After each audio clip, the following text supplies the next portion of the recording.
Hello hello जी, good morning. और जी सभी भाई बहनों को मेरा सुबह सुबह का राम राम जी। कैसे हो आप सब? उम्मीद करते हैं आप सब भी अच्छे होंगे, स्वस्थ होंगे, मस्त होंगे। और स्वागत है आप सभी का एक बार फिर से एक और खूबसूरत सी सुबह के साथ नए व्लॉग में। तो जी टाइम अभी 4 बजने वाले हो गए हैं, 5 मिनट बाकी है। और दिन है वीरवार का और तारीख है 15 मई। तो यहाँ पर सबसे पहले तो मैंने बाहर का बल्ब जगा दिया है और गेट खोल दिया है। तो यही काम होता है मेरा, सबसे पहले मैं अपना गेट खोल देती हूँ।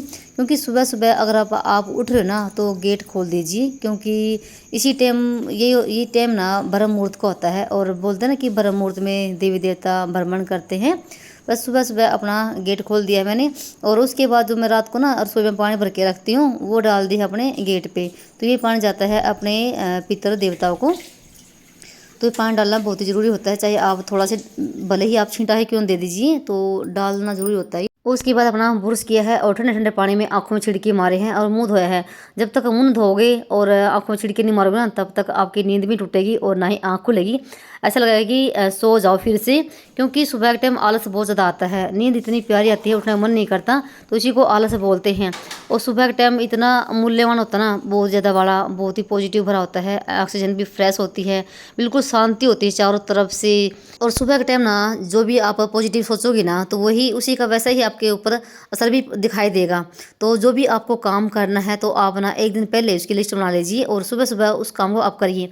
बहुत ही अच्छा आपको सुकून मिलेगा और बहुत ही अच्छा लगता है। क्योंकि सुबह के टाइम ना जो ऑक्सीजन होती है ना, जो भी माहौल होता है ना, बहुत ही पॉजिटिव भरा होता है। बिल्कुल शांति शांति होती है चारों तरफ। सिर्फ ना कहीं कहीं पक्षियों की आवाज़ आती है, कोई भी शोर शराबा नहीं है किसी की भी, मतलब कि कुछ भी नहीं है कह लो। तो जैसे मैंने अभी 5 से 10 मिनट पानी पिया बैठ के, और 15-20 मिनट में मेडिसिन भी करती हूँ। मेडिसिन करना आपके शरीर के लिए बहुत ही फ़ायदेमंद है, आपके शरीर के लिए क्या, आपके माइंड के लिए। तो उसके बाद फिर आगे थे मैं थोड़ी देर बाहर घूमने के लिए, जैसे हमारे घर से लेके अग्गू का मेट तक ना मैं मतलब कि 5-6 राउंड लगाती हूँ। तो जैसे 1 किलोमीटर के आसपास में निकल जाता है मेरा इस हिसाब से। तो यहाँ पर देखो चारों तरफ से अंधेरा ही अंधेरा है, और ये हमारे साइड में जोहड़ है और ये गुगा मैड़ी है। तो यहाँ पर से कुछ बल्ब तो जग रहे जैसे खंभों पे, और कुछ जैसे बंद भी हैं, पता नहीं ख़राब हो रखे हैं। और जो हमारे गली के सामने था एक खंभा, तो उसकी लाइट शायद ख़राब हो रखी है, इसलिए अंधेरा भी दिखाई देता। पर ना हमारे आसपास ना सभी उड़ जाते हैं, तो चहल पहल सी हो जाती है। और साथ में जैसे पक्षियों की भी आवाज़ आती, तो भाई जब सुबह सुबह हमारे कानों में पक्षियों की आवाज़ पड़ती है ना, और जैसे मंदिरों की घंटियाँ सुनाई देती हैं, बहुत ही अच्छा लगता है। तो जैसे शायद 4:45 बजे का टाइम हो गया होगा शायद। तो उसके बाद ना फिर आ गई थी मैं घर पे, और घर पे आते ही ना मेरे काम हो जाते हैं शुरू। क्योंकि 1 घंटा आप अपने लिए निकाल लीजिए अगर आप जल्दी उठ रहे हो तो। ऐसे नहीं कि आप जल्दी उठ जाते हो और फिर उस टाइम को आप ऐसे बर्बाद कर रहे हो, कहीं इधर बैठे कभी उधर बैठे, या फ़ोन देखने लगे या कुछ भी करने लगे। पर ऐसा नहीं है, सुबह सुबह तो आप फ़ोन से आप दूरी ही बना के रखो। क्योंकि फ़ोन की ऐसी लत है, अगर आप ना एक बार फ़ोन देखने लग जाओगे ना, तो आपको पता नहीं लगेगा कि आपने कितना टाइम उसमें लगा दिया। 10 मिनट लग गया, आधा घंटा लग गया, आपको पता नहीं चलेगा कब टाइम आपका बीत गया हो, और वो टाइम बिल्कुल वेस्ट ही जाएगा। तो आप ऐसा करो, जो भी आपको काम करने हैं तो उसकी आप लिस्ट बना लीजिए और उसके हिसाब से आप काम करिए, बिल्कुल आपका टाइम टेबल बन जाएगा। तो जैसे मैं अंदर से झाड़ू लगा कर लेकर आ गई थी, और जैसे मैंने आज कपड़े भी धोने हैं, तो इस बेड की मैंने बेडशीट को हटा दिया है और जो है दूसरी वाली बिछा दी है। और जो है ना मैंने पहले हटाई हटाई ना, तो ये थोड़ी सी गर्म बेडशीट थी, है बिल्कुल हल्की सी। तो बस मैंने ये यहाँ पर ये डाल दी है। तो इस बेड की ना चादर वैसे सूती तो 1-2 ही है, और वैसे बाकी और भी हैं, सिल्क में है वो। सिल्क वाली चादर मैं बहुत ही कम बिछाती हूँ। और अंदर वाली चादर भी मैंने धोनी है, अंदर वाले बेड की भी। तो जैसे अभी बच्चे सो रहे हैं, और साथ में मैंने आज अंदर वाले पंखे की सफाई भी करनी है, तो उसको तो मैं बाद में हटाऊंगी। जो कपड़े अभी मशीन में पड़े हैं उनको धोने के लिए डाल दूंगी, और ये वाली चादर भी धुल जाएगी। तो साथ में यहाँ पर इस कमरे की भी मैंने साफ़ सफाई कर दी है। तो ये वाला कमरा भी बिल्कुल साफ़ हो गया है। तो पूरे घर में मेरी झाड़ू लग चुकी थी, अंदर से लेके बाहर तक। तो मुझे ना शायद 20-25 मिनट लग जाती हैं झाड़ू लगाने में, अंदर से लेके बाहर तक। और साथ में जैसे हमारे घर के गेट के सामने जो गली ना, इसमें भी मैं झाड़ू लगाती हूँ। क्योंकि जो सफाई करने वाली जो आती है ना, वो भाई शायद 10-11 बजे के आसपास में आती है। तब तक तो मैं अपने घर की सफाई मेरी पूरी हो जाती है। तो यहाँ पर मैंने इस आंगन को भी मैंने धुल दिया है, क्योंकि रात को ना आई थी भाई आंधी। यहाँ पर डेली का काम हो रखा है, 4-5 दिन लगातार हो गए हैं, आंधी जरूर आती है डेली ही।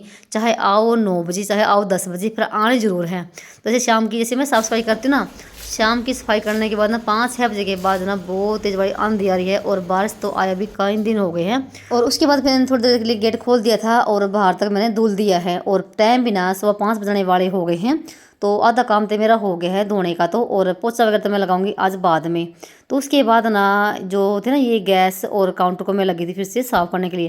वैसे तो मैं रात को बिल्कुल अपनी रसोई को साफ़ तरह करके ही जाती हूँ, फिर भी जैसे रात भर में वही कीड़े मकोड़े सो आते हैं, तो बस मैं एक बार सुबह सुबह एक बार फिर से इसको साफ़ कर देती हूँ ताकि अच्छे से खाना बन जाए ना। तो यहाँ पर जैसे अभी मेरे पास काफ़ी टाइम है नहाने का, तो जैसे मैं 6 बजे के आसपास में नहाती हूँ। तो फिर जैसे ये जो थे ना बॉक्सों के दरवाजे, इनको मैं लगी थी साफ़ करने के लिए, क्योंकि जैसे भाई मैं डेली साफ़ करती हूँ, फिर भी जैसे हाथों के निशान, जैसे कभी आले गिल्ले हाथ लग गए, कुछ ना कुछ निकालना पड़ गया तो ख़राब हो जाते हैं। तो बस 10 मिनट सारी मुझे लगी होगी इनको साफ़ करने के लिए, और 10 मिनट में भाई मेरी रसोई हो गई थी बिल्कुल साफ़ सुथरी। तो यहाँ पर मैंने सारे ही जो बॉक्स हैं इनको साफ़ कर दिया है। तो इन्हीं आदतों से भी मेरा घर बिल्कुल साफ सुथरा रहता है। अगर आप ना हर काम के लिए 10-10 मिनट भी निकाल रहे हो ना, तो आपका घर बिल्कुल साफ रहेगा बिल्कुल। तो आपको ज़्यादा मेहनत करने की ज़रूरत नहीं पड़ेगी कि आप ना सोच रहे हो कि मुझे घर साफ़ करना है और कैसे करूँ। तो भाई कोई ज़रूरत नहीं कि आप ना पूरे घर को एकदम से फैला के बैठो। तो आप ना थोड़ा थोड़ा सा करके ही आप घर की सफाई करिए। कभी एक कोना कर लिया, कभी दूसरा कोना कर लिया, कभी ये कर लिया, कभी वो कर लिया। इस तरीके से आप अपने घर की सफाई करिए नंबर के हिसाब से, तो आपको ज़्यादा मेहनत भी नहीं लगेगी और आप पे ज़्यादा वजन भी नहीं पड़ेगा। तो यहाँ पर मेरी आपसे बातें करते करते भाई चाय बन गई है, और अभी टाइम वैसे शायद 5:30 बजे का ही हुआ था। तो मैंने अपनी चाय रख दी थी बनने के लिए, और चाय पीने के लिए मैं आ गई थी ऊपर। और मैंने किसी लोग को भी उठा दिया है कोई फिलहाल बीच में, उठे नहीं है वो अभी तक। तो यहाँ पर फिर आ गई थी मैं ऊपर। तो भाई अभी मैं झाड़ू लगाऊंगी छत पे भी, क्योंकि खाना भी बनाना है छत पे। तो भाई बहुत ही प्यारा मौसम है, और सच्ची बताऊँ बस ना सुबह सुबह जो मौसम होता है ना, मुझे बहुत ही अच्छा लगता है भाई, सच में बिल्कुल सुकून मिलता है सुबह सुबह जल्दी उठ के। जो भी हमारे काम होते हैं, जो भी हम चाहते हैं वो हमारे बन जाते हैं। तो चाय पीऊँगी बैठ के यहाँ पर, और फिर लगाऊंगी मैं यहाँ पर झाड़ू, क्योंकि बुरा हाल हो रखा है भाई, देख सकते हैं यहाँ पर रात को ना 9 बजे के आसपास में आंधी आई थी। देखो कितनी यहाँ पर तोड़ी तोड़ी हो रखी है, बुरा हाल। और जैसे रात को यहाँ पर खाना बनाया था ना गिट्टी पे, तो उसकी राख वगैरह भी निकालनी थी। तो यहाँ पर आपसे भाई मैं आधा पौने घंटे के बाद मिल रही होंगी, टाइम शायद 6 बज गया होगा। तो छत की सफाई करी है, चूल्हे की जो राख थी वो निकाली है, और फिर पोछा लगाया है। तो उसके बाद जो एक बार मेरे कपड़े धुल गए थे ना, वो लेकर आ गई थी मैंने जोड़ के सुखाने के लिए, और दूसरी बार की मैंने डाल दिए हैं कपड़े। भाई गर्मी में भी बहुत ज़्यादा हो जाते हैं, ये नहीं कि सर्दी में कपड़े होते हैं, गर्मी में भी डेली के कपड़े हो जाते हैं, क्योंकि दो दो टाइम कपड़े बदलते हैं, रात को भी और सुबह के टाइम भी जब नहाते हैं। तो मेरे बच्चे ऐसे हैं, जितनी बार भी नहाएंगे ना उतनी बार ही कपड़े बदलेंगे, तो दोबारा से पहनेंगे नहीं कि आज सुबह पहने हैं तो शाम को पहन ले, नहीं भाई। तो यहाँ पर कपड़े डाल दिए हैं। और आजकल ना भाई दिनों में इतना फ़र्क पड़ गया है ना, 6 बजे हैं, 6 बजे तक मैंने कितने सारे काम कर लिए, और ऐसा लग रहा है कि पता नहीं कितना सारा टाइम हो गया होगा। ऐसा लग रहा है कि कोई 7-8 बजे का टाइम हो गया है, पर नहीं 6 बजने वाले हो गए हैं बस। तो यहाँ पर कुछ कपड़े तो मैंने सुखा दिए हैं, और कुछ कपड़े जैसे बाद में धोऊंगी, जैसे बच्चों जाने के बाद में। तो उसके बाद नहा धो के अपने मंदिर में दिया बत्ती भी मैंने कर दी है, और यहाँ पर लगे थे मैं नाश्ते की तैयारी करने के लिए, और कैसे लोग लग रहे हैं अपना तैयार होने के लिए। तो यहाँ पर जैसे रात की सब्जी भी रखी हुई थी, और साथ में दूध भी गर्म कर दिया है, और दही भी जमा रखी है। तो आज मैंने अभी कोई सब्ज़ी नहीं बनाई है, क्योंकि मुझे बनाना है दोनों के लिए चूरमा, ये चूरमे की फरमाइश है, चूरमा खाएंगे आज ये। साथ में दूध गर्म कर दिया है, और मैंने यहाँ पर आटा लगा के सारा सामान रख लिया प्रांत में, और चलते हैं ऊपर, क्योंकि खाना मैं सुबह के टाइम ऊपर ही बनाती हूँ, अगर मौसम ठीक है तो, अगर हवा नहीं चल रही है। और फिर जैसे अंगीठी में आँच लगाई और लगी थी मैं रोटी बनाने के लिए, और तब तक कैसे लोग भी तैयार हो जाएंगे। और चूरमे के लिए ना मोटी रोटी बनानी पड़ती है जब भी आप चूरमा बना रहे हो तो। और जैसे ना यहाँ पर देखो धूप ना बहुत जल्दी आ जाती है, 7 बजने से पहले यहाँ पर धूप आ जाती है, और चूल्हे पर तो रोटी बनती नहीं यहाँ पर। तो बस यहाँ पर मुझे फिर अंगीठी में ही आग लगानी पड़ती है। और रोटी मेरी सारी बन चुकी थी, तो मैं जैसे कुछ रोटी बनाई है इनकी टिफ़िन के लिए, और जैसे कुछ मैंने रोटी बनाई थी मोटी मोटी ही चूरमे के लिए। तो यहाँ पे मैंने थोड़ा सा घी डाला पहले इसमें, और फिर इनको लगी थी चूरने के लिए हाथों से। तो चूरमा हमेशा हाथों से ही बनता है, और मैंने कई बार देखा ना कि चूरमा ना पता क्या करेंगी लेडीज़, तो मिक्सी में रोटी को पीस लेंगी और फिर चूरमा बनाएंगी। तो भाई जो मिक्सी में आप चूरमा बनाते हैं ना, तो उसका टेस्ट हाथों वाला नहीं आएगा बिल्कुल भी। चूरमा हमेशा ही हाथों से बनता है, और चूरमा भाई हरियाणा का बिल्कुल फेमस खाना है। तो देखा भी होगा आपने हरियाणा का, जो वैसे तो हरियाणा का खाना ही अलग है, बिल्कुल देसी खाना। तो यहाँ पर सारी रोटी मैंने अच्छे चूर ली है, बिल्कुल जैसा ऐसा हो जाता है बिल्कुल जैसे आटा हो गया हो ना, बिल्कुल बारीक वाला। उसमें डाल दिया घी, और घी आप चाहे कितना भी डालो चूरमे में, वही उतना ही कम होता है। तो यहाँ पर देख सकते हैं बिल्कुल मैंने गच कर दिया है घी में। तो सिर्फ इन तीनों के लिए बना है मैंने, केसर श्लोक के लिए और उसके पापा के लिए। तो उसके पापा भी अभी जैसे 8 बजे के आसपास में आ जाएंगे, तो उनका भी फ़ोन आता, तो मैंने उनके लिए भी रोटी बना दी है। तो चूरमा यहाँ पर बनकर हो गया है तैयार, और भाई ऐसे ही चूरमा बनता है। और हमारे घर में भाई चूरमा बनता ही रहता है। क्या होगा, एक आध दिन छूटता होगा, नहीं तो चाहे शाम के टाइम बनेगा, चाहे फिर दोपहर के टाइम जब भी स्कूल से आते हैं। क्योंकि केसर और श्लोक को मिठा के लाड़े हैं भाई, और सिर्फ मुझे मिठा इतना पसंद नहीं है। जैसे चूरमा अच्छा लगता है, पर सुबह सुबह मिठा नहीं खा जाता, फिर वही पानी की प्यास लगती है। कैसा बना है श्लोक के सब? खाओ खाओ फटाफट से। और उसके बाद ना इनके मैं टिफिन भी पैक कर दिए दही के साथ। और यहाँ पर रखी हुई है दाल जो रात को बनाई थी हमने। तो देखते हैं दोपहर के टाइम क्या बनेगा। वैसे मैं दही भी जमा रखी है खूब सारी, तो उसका रायता भी बनाएंगे। तो देखते हैं शाम के टाइम सब्जी बनेगी, अब तो दोपहर का तो हमारा काम चल जाएगा। तो उनके टिफ़िन दे दी हैं, तो अपने अपने बैग में डाल लेंगे। और अभी ना जैसे किसी श्लोक की बसाने में काफ़ी टाइम था, तब तक मैं ये पंखा साफ़ करूँगा। अभी देख सकते हैं इसकी हालत कैसी हो रखी है, बिल्कुल गंदा हो रखा है। ऐसा लग रहा है कि कई साल हो गए इसको साफ़ करे हुए। भाई नहीं, 1 हफ्ता पहले मैंने इसको साफ़ किया था। जैसे कुछ तो ये वाइट है, और भाई जो चीज़ें पूरा दिन चलती है, जिसपे पूरा ही जैसे हर चीज़ का भार हो ना, तो जो वो चीज़ गंदी होती भी है, चाहे वो इंसान हो, चाहे वो कोई चीज़ भी हो। जो इंसान अगर ज़्यादा कमाता है, पूरी मेहनत करता है, तो वो इंसान गंदा भी रहेगा, है ना, धूल मिट्टी से। तो वही इस पंखे की भी हालत ऐसी हो रखी है, 24 घंटे चलता है दिन रात, और इतना गंदा हो रखा था। तो इस पर ना बेड पे मेज रख के और फिर मैं इसको साफ़ करती हूँ, और आराम से मेरा इस पर हाथ पहुँच जाता है। और मैंने ले रखा है गिल्ला कपड़ा, बस एक बार गिले कपड़े से इसको सारा ही मैंने इसमें पोचे में साफ़ कर लिया था, मतलब जो भी थी ना मोटी मोटी गंदगी सी। और फिर से इसको पोचे को धो के लेकर आई, फिर से इसको साफ़ किया। 3 बार जाके मैंने इस पंखे को साफ़ कर पाई थी। तो 10 मिनट सारे लगे हैं मुझको साफ़ करने में, बस ये वाला पंखा साफ़ हो गया। बस जो जो है ना, ये बाहर आंगन में है पंखा, इस पर मेरा हाथ नहीं पहुँचता है। कोई चीज़ रख के ही साफ़ करना पड़ता है। और वो भी पंखा भी ना साफ़ किया था हमने, कुछ काम करवाया था अभी बिजली का, तब वैसे 1 हफ्ता पहले हमने वो साफ़ किया था बाहर वाला।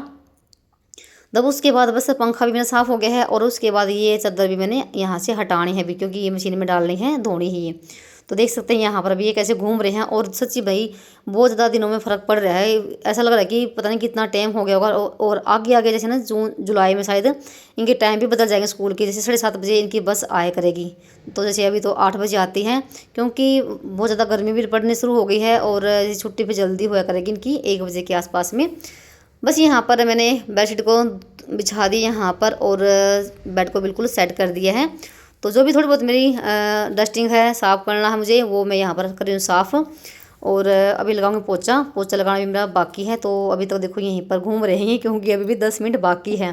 तो भाई ज़्यादा टाइम नहीं लगता है अपने घर के काम करने में, बस थोड़ा सा आपको पेशेंस रखना होता है, और थोड़ा सा और आप ना एक अपना टाइम टेबल बना लीजिए कि मुझे इस टाइम तक ये काम ख़त्म करना है। तो मैं जैसे टाइम देखती रहती हूँ कि कितने बज गए हैं, मुझे इस टाइम तक ये काम ख़त्म करना है, तब जाके मेरे जल्दी काम बन जाते हैं। और जैसे गर्मियों में तो काम वैसे 9, सवा 9 बजे 10 बजे तक मेरे काम बन जाते हैं। तो बस यहाँ पर जो था ड्रेसिंग टेबल था उसको साफ़ किया, जो खिड़की थी उसको साफ़ किया है। और मैं इनको डेली ही साफ़ करती हूँ, डेली। और डेली ही साफ़ करने के बाद भी ना तब जाके घर साफ़ रहता है, नहीं तो बहुत ज़्यादा धूल मिट्टी इन पर दिखाई देती है। तो बस अभी इनका टाइम हो गया है, और 8 बज गए हैं। और ये हमेशा ही ये ऐसे ही जाते हैं शिव बाबा को बोल के। तो भाई ये आदत ना सभी में होनी चाहिए, बड़ों में छोटों में। जब भी घर से बाहर निकलो, अपने भगवान को बोल के जाओ कि हम बाहर जा रहे हैं, या फिर हमारे साथ चलो।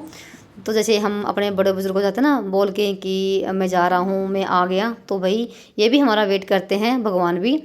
तो बस यहाँ पर उसके बाद ना बस मैं किसी लोग को ही छोड़ के आई थी, उतने में किसी पापा भी आ गए हैं। तो मैंने यहाँ पर इनके लिए रख दी है चाय बनने के लिए, और साथ में दाल को गर्म कर दिया है, और रोटी मैंने इनके लिए बना रखी थी, और चूरमा है। तो बस यहाँ पर इनके लिए लगा दी है प्लेट। और जैसे मेरा भी चाय पीने का मन हो रखा था, पर जैसे चाय मैंने सुबह पी ली थी, तो अब चाय नहीं पीऊँगी मैं, क्योंकि फिर मुझे बहुत ज़्यादा प्यास लगती है। तो मैं चाय पीती हूँ सारा काम करने के बाद, और मेरा काम भी बाकी है। तो बस यहाँ पर इनको दे दिया नाश्ता, और ये नाश्ता करके अब फिर से जाएंगे काम पे। और फिर जैसे दोपहर को आएंगे 1-2 बजे के आसपास में। तो मैं भी थोड़ी देर के लिए यहाँ पर बैठ गई थी इनके पास, क्योंकि जब तक ये रहते हैं तब तक मेरा भी काम करने का मन नहीं करता है। और जब सभी चले जाते हैं तब जाके मेरा काम बनता है। तो यहाँ पर आपसे भाई मैं आधे घंटे के बाद मिल रही होंगी। तो पूरे घर में पोछा लगाया है, ये भी चले गए थे अपने काम पे। तो जो कपड़े थे मेरे मशीन में वो भी मैंने धो दिए हैं और यहाँ पर लगा दिए हैं मैंने इधर पर्दे, क्योंकि धूल भी बहुत ज़्यादा आती है और आजकल भाई मक्खियों ने बहुत ज़्यादा आतंक फैला रखा है, मक्खियाँ और छिपकलियाँ। और उसके बाद ना सारा काम मेरा नीचे का तो हो गया था और ये कपड़े सुखा कर आई थी मैं, और साथ में जो कपड़े मेरे सुबह गए थे ना वो लेकर आ गए थे, सूख चुके थे। और जो भी मेरा काम होता ना ऊपर का पौधों में पानी डालना और भी कुछ होता झाड़ू वगैरह लगाना चूल्हे की, तो वो मैं सारा काम निपटा कर आ गई थी धूप होने से पहले। और अभी अभी जैसे ना मैंने एक ना मीशो पे ना एक ऑर्डर किया था, वो जो कि मेरा अभी कोरियर आया है। और साथ में मैंने ना गैस पे दूध रखा था गर्म होने के लिए, वो अभी मैं गर्म करके आई हूँ। चलिए यहाँ पर खोल लेते हैं भाई, क्योंकि इसको ना 1 हफ्ता हो गया था। और मीशो ऐप पे ना भाई काफ़ी लेट आता है जो भी हम सामान मंगवाते हैं, पर आता बहुत बड़े वाला है। और मैंने मंगवाई है बैग सी, जैसे ना हम अलमारी में बेड में रखते हैं सामान डाल के, कपड़े वगैरह डाल के, तो वही यहाँ पर ये थैले ही मंगवाए मैंने। और जैसे मैंने पहले भी मंगवा रखे हैं 3 और 3 अब आई। और इनका रेट है भाई 119 रुपये है, बहुत ही बड़े वाले हैं। आप ना आराम से इनमें कपड़े की तह लगा के रख सकते हैं, ना तो ना इधर उधर फैलेंगे, जैसे हम ऐसे ढक देते हैं तो वो इससे उनकी तह भी खुद मतलब कि बिगड़ जाती है और फिर हमें मिलते भी नहीं है टाइम पे। तो इनमें आप आराम से अपनी साड़ी वगैरह सूट जो नए हैं पुराने हैं आप किसी तरह भी इनमें आप डाल सकते हैं। और मुझे बहुत ही बड़े बड़े लगते हैं भाई, क्योंकि मैंने पहले मंगवा रखे हैं और वो ऐसे वैसे रखे हैं। आप देखा भी होगा जब मैंने बेड की सफाई करी थी। तो वैसे ये 3 हैं, तो देखती हूँ मैं इसमें मुझे रखने हैं गर्म कपड़े, जो स्वेटर वगैरह हैं हमारी जो गर्म कपड़े हैं। तो चलिए ये मैंने मंगवाए हैं भाई, बताना आपको कैसे लगे। वैसे भाई आजकल मंगवाते सभी ही। तो मेरा सारा काम मेरा हो चुका है और मैंने बीच में ना अपने लिए भाई दलिया बनाया था, क्योंकि मुझे आज ना हल्का फुल्का खाना है, क्योंकि गर्मी बहुत ज़्यादा रखी है और मुझे नमकीन दलिया बहुत ज़्यादा पसंद है। तो बस यहाँ पर अभी ये करूँगी नाश्ता, क्योंकि भूख ना बहुत ज़ोर की लगी हुई थी और टाइम भी शायद 9:30 के आसपास का ही हो गया था। तो बस ये है भी हमारा आज का देसी खाना, बिल्कुल सिंपल वाला नमकीन दलिया। मुझे दलिया बहुत पसंद है, थोड़ा सा डाल दिया हमने घी इसमें। चलिए वीडियो को यहीं पर करते हैं एंड, और मिलते हैं आप सभी को एक और नए ब्लॉग में। तब तक के लिए बाय बाय, राम राम जी।